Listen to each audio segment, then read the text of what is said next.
Dans l'Antiquité, c'est un gué permettant de franchir la rivière, la Sèvre, à pied sec.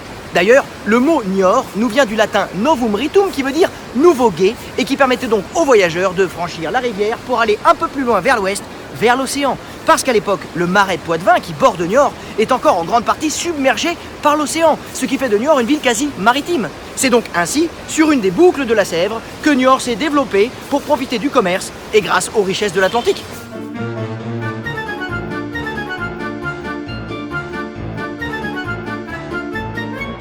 Niort au Moyen-Âge, c'est une place forte, ballottée entre les royaumes de France et d'Angleterre, au gré des alliances et des mariages contractés par sa suzeraine Aliénor, la fameuse duchesse d'Aquitaine, comtesse du Poitou. C'est de cette époque, le XIIe siècle, que date ce fabuleux double donjon que l'on doit à son mari, le roi d'Angleterre Henri II Plantagenet. Alors, c'est peut-être parce qu'à l'image du donjon, Niort semblait imprenable que Bertrand du Guesclin utilisa la ruse pour s'en saisir en mars 1372. Il avait déguisé 200 de ses soldats français en soldats anglais. Les soldats de la garnison de Niort, croyant à l'arrivée de renforts, leur ont ouvert les portes. Et voilà les soldats français qui se rendent maîtres de la place et qui font tomber Niort dans l'escarcelle du royaume de France définitivement. C'était pas con, c'était français.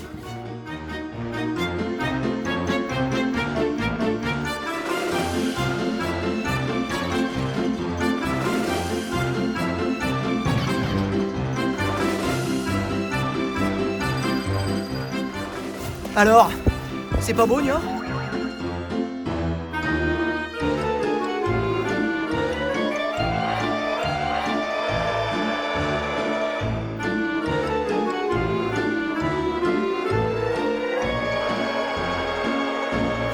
Durant la Renaissance, c'est la découverte du Canada et la colonisation de la Nouvelle-France grâce à un fort contingent de Français issus des rivages de l'Atlantique. Des Normands, des Bretons, des Poitevins, des gens de la Saintonge, de l'Aunis, de La Rochelle à Royan, en passant par Niort. Eh bien, c'est à cette époque, le XVIe siècle, que va exploser à Niort le commerce de la production de peau de bête, une activité dont Niort est déjà le spécialiste depuis le Moyen-Âge. C'est ici qu'est de la regratterie que va s'installer la corporation des pelletiers et des tanneurs pour profiter du combustible essentiel nécessaire à cette activité, la rivière. Et vous avez encore sur le quai de nombreux vestiges qui témoignent de cette activité passée, avec par exemple les différents paliers du quai qui permettaient aux artisans de s'adapter en fonction du niveau de la rivière. Vous avez aussi les arbres plantés à l'époque de Napoléon pour permettre aux ouvriers de travailler à l'ombre. Et vous avez enfin ces bornes de pierre qui permettaient d'attacher les ballots de peau. Alors, la production de peau de bête à Niort, aujourd'hui, c'est du passé. Les fameuses chamoiseries niortaises ont presque toutes disparu, mais il reste encore un ancien atelier qui est parvenu jusqu'à nous sur le quai. Venez voir. Vous avez devant vous l'ancienne chamoiserie Martin Bâtard. Chamoiserie, c'est curieux comme nom pour parler d'industrie de peau de bête. Alors peut-être que quelques peaux de chamois ont été traitées ici, surtout avec la découverte du Canada. Mais en fait, la chamoiserie, c'est surtout une technique de production qui consiste à assouplir et à rendre les peaux plus résistantes au moyen d'huile de poisson. Un poisson provenant de la rivière, un poisson bien niortais cette fois-ci. Et voilà pourquoi, sur le maillot de l'équipe de foot de Niort, il y a un chamois. Allez les chamois niortais.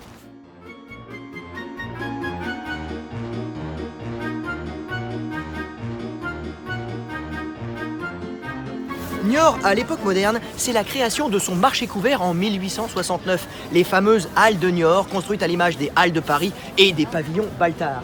Pour moi, les halles de Niort, c'est le témoin encore très vivace aujourd'hui du riche passé commerçant et marchand de la ville. Niort a toujours été une ville marchande. Et d'ailleurs, selon la Banque de France, encore aujourd'hui, Niort serait la 4e place financière française en termes de flux et d'échanges, derrière Paris, Lyon et Lille. S'il vous plaît, tenez, venez voir le symbole de Niort.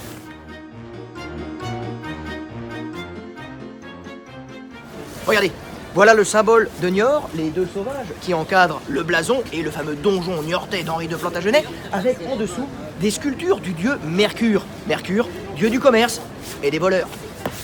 C'est pas le cas à Niort.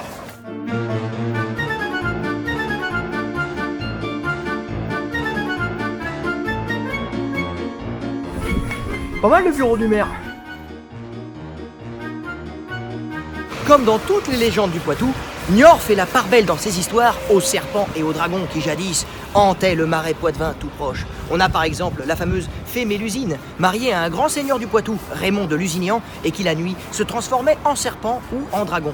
Plus proche de nous, au XVIIIe siècle, il y a cette légende d'un dragon qui hantait le marais et qui profitait des inondations pour pénétrer à l'intérieur de la ville par une brèche située dans le rempart, ici, à peu près à hauteur de la rue Ricard. Heureusement, un chevalier ou un soldat, on ne sait pas trop, aurait tué la bête, qui aujourd'hui ne survit que dans nos mémoires et dans l'acier. J'ai toujours eu envie de jouer le rôle de Daenerys Targaryen. Allez, à cheval. Khaleesi, reste tranquille.